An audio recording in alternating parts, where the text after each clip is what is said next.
Bitcoin, Ethereum, Solana, Avalanche. Every blockchain tries to lead in its own category. But why are there so many different blockchains? Why isn't one enough? The short answer is because of the Blockchain Trilemma.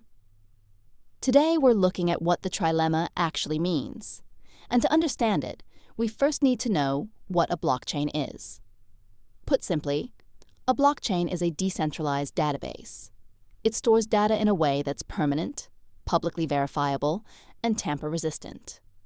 For Bitcoin, that data is Bitcoin transactions. For Ethereum, it includes Ether transactions, smart contract data, and transactions of many other tokens. You can think of a blockchain as a digital, publicly visible ledger. The key difference is that it isn't stored on one central server. Instead, it's stored simultaneously on thousands of independent computers around the world. These computers, called nodes, constantly verify and synchronize all data with each other. For a blockchain to work well, it would ideally achieve three things at the same time. First, decentralization. A large number of independent participants run and secure the network. No single authority is in control. Second, security. The data must be protected against manipulation. No one should be able to rewrite transaction history or spend coins twice.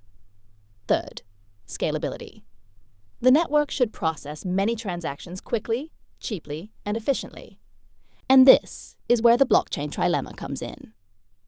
The blockchain trilemma describes the tension between these three goals. It is extremely difficult to maximize all three at the same time. Improving one often requires trade-offs in one or both of the others.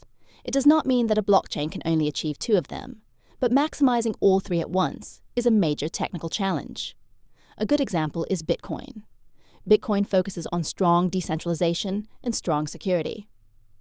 There are over 10,000 publicly reachable full nodes around the world. Anyone can run a node themselves. The Bitcoin blockchain, meaning the block data, is about 650 gigabytes in size. To alter the blockchain, an attacker would need to control more than half of the global mining power. This is known as a 51% attack and is economically and technically unrealistic. The downside is that Bitcoin does not scale very well. On average, it processes about 5 to 7 transactions per second.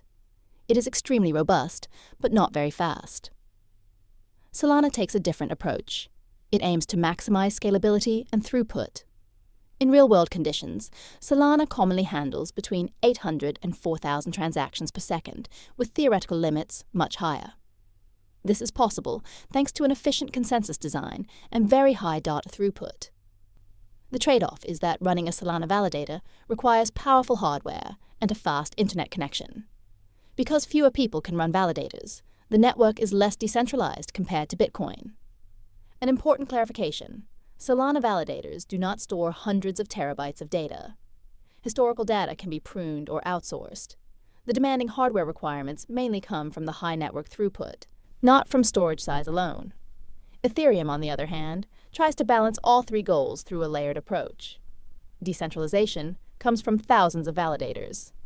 Security is provided by a robust proof-of-stake system. Scalability is achieved mostly through Layer 2 solutions, such as optimistic rollups and zero-knowledge rollups. Instead of pushing unlimited scale directly onto the base layer, Ethereum uses Layer 2 networks to increase capacity, while the base layer provides security. So in the end, every blockchain is dealing with the same challenge: be as decentralized as possible, as secure as possible, and as scalable as possible. But achieving all three perfectly at the same time is extremely difficult. And that's the blockchain trilemma. Bitcoin prioritizes decentralization and security. Solana prioritizes speed and throughput. Ethereum tries to find a balanced middle ground with a layered design. Now you know why so many different blockchains exist. Thanks so much for watching. And if you liked the video, please give it a thumbs up, subscribe, and drop a comment. It really helps the channel. Take care, and see you next time.